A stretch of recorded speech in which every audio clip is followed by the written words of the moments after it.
how's it going? Hi, this is Haley reporting from her webcam. It is April 27th, 2015. Um, yeah, hi guys. I just wanted to tell you all about my trip to Cambodia. We made it back safe after, oh, 20, about 20, well, about 16 hours of air travel and then 6 hours of driving and then a 10-hour layover in Seoul. We finally were able to get back to San Francisco, to Humboldt. Um, yeah, I'm a little bit tired. We got back Thursday, officially like Thursday. We lived Thursday for 38 hours because we left Thursday like midnight in Cambodia and got to Seoul and stayed ahead of the time. We stayed in Seoul for 10 hours and then we got to San Francisco Thursday morning. So we were living Thursday for 38 hours. So that was pretty fun. Um, yeah, I'm doing really well.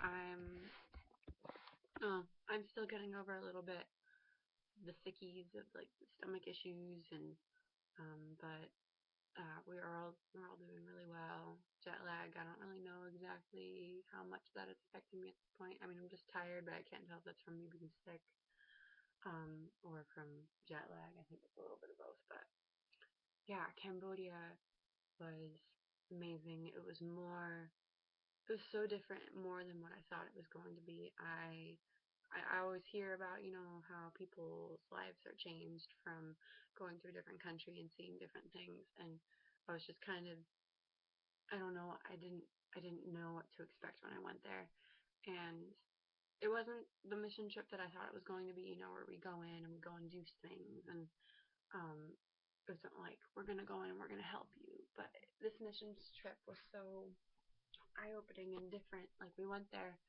and a lot of the first couple of days we did a lot of really just seeing a lot of like sightseeing almost. Like I think like one of the first days that we were there, we went to a couple orphanages, um, and a lot of the thing is we went around the Khmer New Year, actually 40 years to the day after we were at the Khmer New Year. So there wasn't a whole lot of kids at these orphanages. A lot of the kids went back to their original hometowns to celebrate the Khmer New Year, which they celebrate for 3 days. So it's like a 3-day celebration every night, and they like throw water on you, and then they pound you with like baby powder on the streets like while they're celebrating. So that was pretty fun. My friend Sarah got pounded. I missed it, but so yeah, those people know how to party.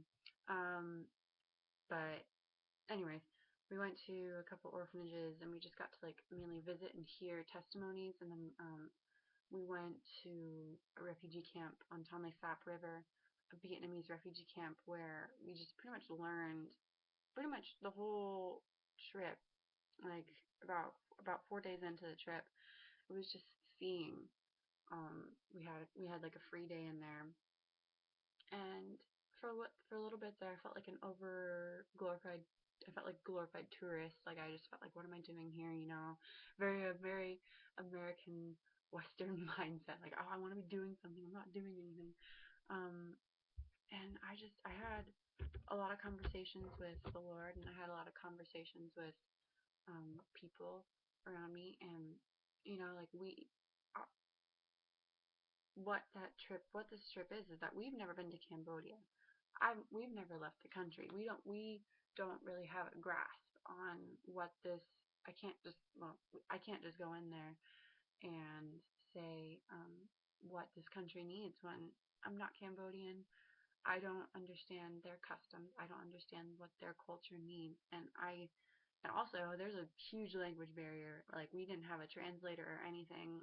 A lot of these people, even in a very tourist oriented area, they don't speak very much English, if any. They know how to say like hello and this is $2 or something, and they know how to barter, but not a whole lot of people speak English, and so we can't be going and praying for people or laying out of hands like the vast majority of um, the country is Buddhist, only 2% are Christian, so a lot of people will not have any grasp of that, and so it'd be very disrespectful and dishonoring to go into there and disgrace them with, with our agenda. So it was very much the first couple of days I had a couple talks with the Lord, even by myself in my bedroom, and I would just be like, Lord, what am I doing here?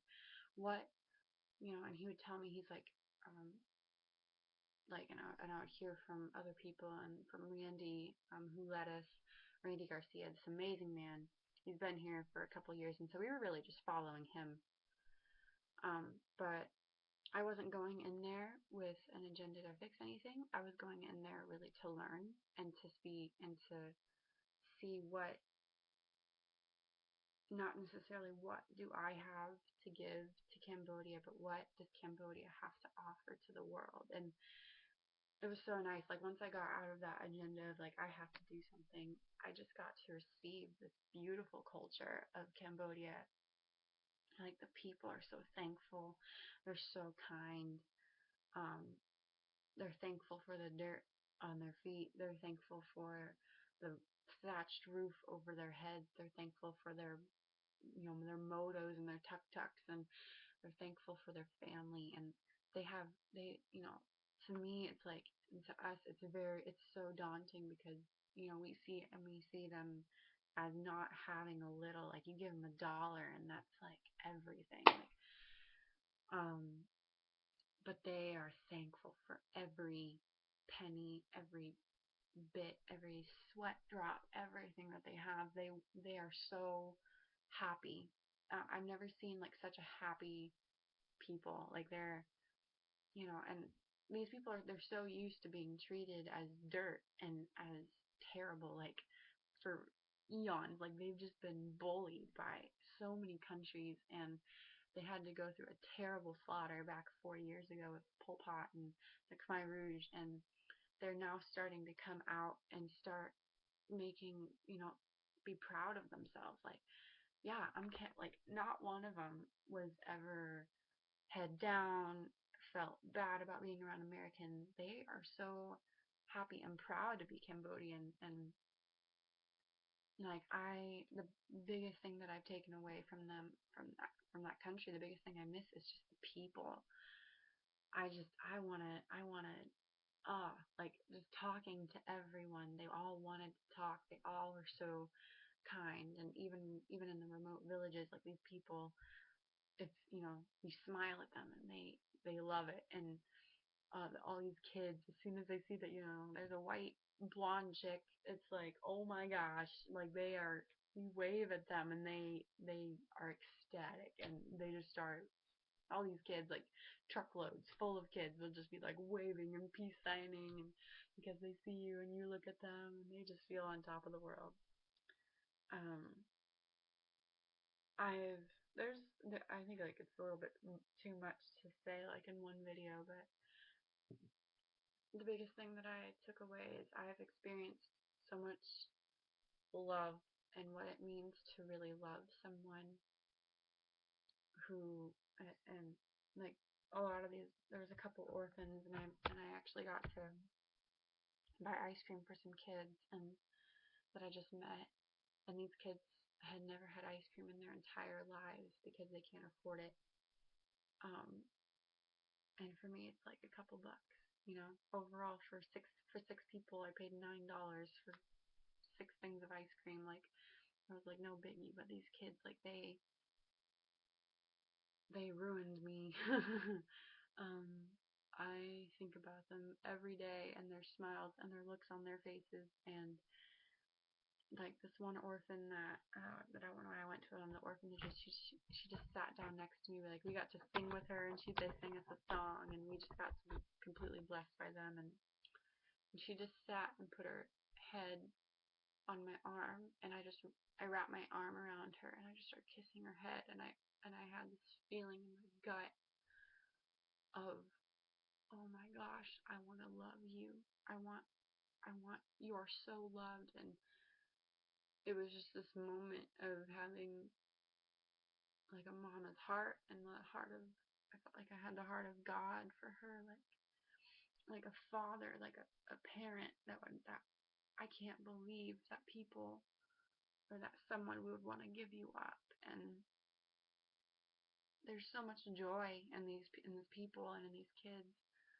Um, yeah, it was just so eye-opening the whole trip. Like we really get to do much except love.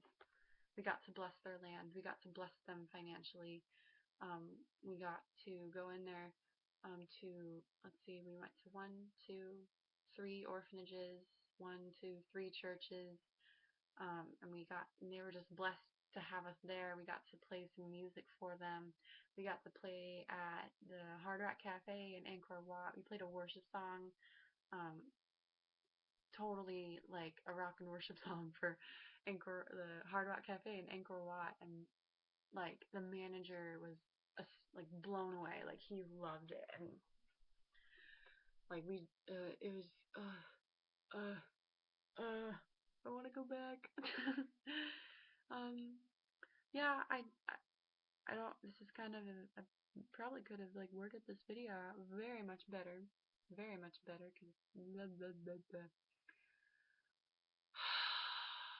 but I wanted to kind of put out this video and just say as like a thank you to everyone who has helped out, who has donated money, who has supported me and helped me go on this trip.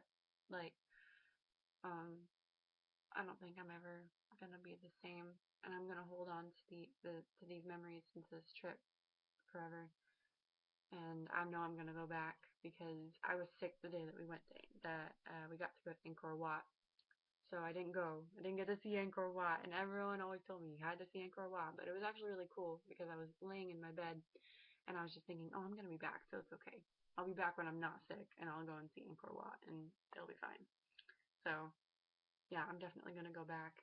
I still have friends that I've made. I'm part of people's family now in Cambodia, and I think I'm gonna make more videos later that kind of give more details. But this is just an overall really long video um, of just how my life was was drastically altered. I think I'm a bit ruined for wanting to travel now. Now you get like kind of like getting a tattoo. You get a tattoo and you want to get all the tattoos. You go to one country, you want to go to all the countries. Like I just want to see all the orphanages. I want to go to China and Japan and Laos and Vietnam and Australia and all the European countries too. But I like Asian people. Seoul's pretty cool too. All right, well, I'm gonna end this here. So thank you for watching the whole thing. If you did, whole 13 minutes of it. If you have any questions, anything at all, let me know. Like I don't think I really said a whole lot in this large amount of time, but bye. Thank you. Mwah. Love you all.